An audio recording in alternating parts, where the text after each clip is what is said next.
les dernières annonces sont plutôt très positives, si on parle de BlackBerry, puisque la semaine dernière, on a annoncé nos résultats sur le dernier trimestre. Donc toujours une reprise, on a augmenté la marge opérationnelle, pas de dette, on n'a jamais, et je pense que ça c'est un point important à souligner parce qu'il y a quand même eu beaucoup de bruit comme quoi BlackBerry allait mourir, BlackBerry brûlait du cash. À aucun moment depuis 2 ans on a brûlé du cash. On a encore annoncé qu'on avait plus de 3 milliards en banque auxquels on n'a pas touché, ce qui nous permet de garantir une R&D, des évolutions. La société n'est pas à vendre aujourd'hui. On a un nouveau CEO qui a renouvelé tout son board avec un message clair qui est une stratégie B2B et finalement qui est de revenir sur son métier historique puisqu'on vient avant tout de l'entreprise. Alors quand on dit ça, ça ne veut pas dire arrêter le grand public, ça veut juste dire qu'on met des priorités dans les investissements et qu'on va favoriser les plateformes entreprises, les smartphones entreprises. Le BlackBerry Passport par exemple qu'on vient de lancer est un exemple d'outils dédiés à la productivité, mais être productif c'est pas seulement dans l'univers professionnel, c'est aussi des indépendants, des gens dans leur vie personnelle qui ont envie d'un smartphone qui leur permettent d'exécuter, d'être efficaces dans leur quotidien. Vous avez ici donc l'appareil, donc on est vraiment sur un smartphone qui a la taille exacte d'un passeport, avec une innovation énorme au niveau du clavier puisqu'on a l'équivalent d'une surface de touchpad de PC portable. Ce clavier est sensitif, donc je vais pouvoir avoir des gestuels comme si j'étais sur un PC portable, je vais pouvoir avoir un pointeur de souris, je vais pouvoir vraiment l'utiliser pour augmenter ma productivité au quotidien. Il a une batterie de très forte capacité, on a mis une grosse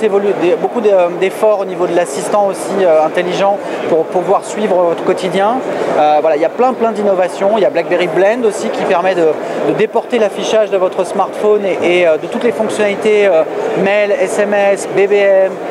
gestion des fichiers et même pour les entreprises voir des accès intranet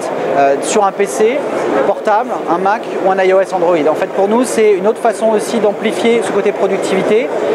d'adresser des scénarios. Avec cette technologie vous pouvez imaginer un collaborateur qui va pouvoir depuis son PC personnel ou sa tablette personnelle travailler sans stocker l'information de l'entreprise et on va pouvoir proposer des nouveaux scénarios de mobilité d'entreprise ou un usage personnel parce que finalement à la maison j'ai peut-être envie d'utiliser ma tablette pour répondre à mes mails plutôt que d'utiliser tout le temps mon smartphone. Et je vais pouvoir le faire très simplement avec Blend. J'ai mon réseau Wi-Fi à la maison, les appareils se parlent et j'ai accès à la fonctionnalité. Donc voilà, c'est vraiment un passeport, c'est vraiment pour nous une démonstration d'innovation, un format innovant orienté autour de la productivité, notamment parce que la taille de l'écran nous permet d'afficher pratiquement autant de caractères que dans un livre, ce qui fait que je ne passe pas mon temps à tourner l'appareil en portrait, en paysage ou à zoomer avec ce format d'écran. Donc voilà, c'est vraiment une belle démonstration au niveau du hardware. Grosse nouveauté avant la fin de l'année, le BES 12. Donc en termes de nouveautés qu'on peut déjà dire, Windows Phone 8 va intégrer les capacités de gestion en plus d'iOS et Android, smartphone, tablette, puisque BlackBerry maintenant depuis pratiquement 2 ans, on s'attelle à faire monter en puissance la plateforme pour adresser d'autres OS, les besoins du marché, parce qu'aujourd'hui les entreprises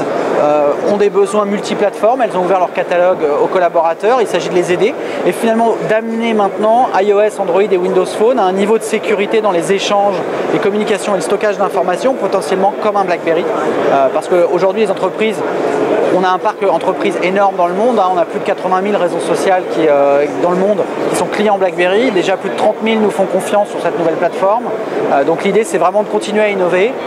et de leur proposer une solution extrêmement riche en fonctionnalités mais avec un très faible coût au niveau de l'IT, du firewall, enfin vraiment un coût de possession qui soit très faible. C'est vraiment aujourd'hui un des axes sur lesquels on travaille. Donc BES 12, Windows Phone 8, la fonction majeure attendue c'est le fait de pouvoir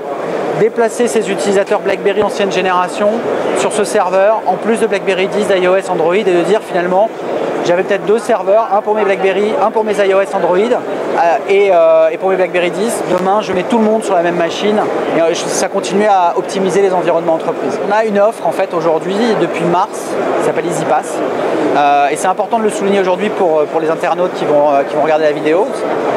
EasyPass est une offre qui permet aux clients qui ont des plateformes BlackBerry ancienne génération, des plateformes MDM,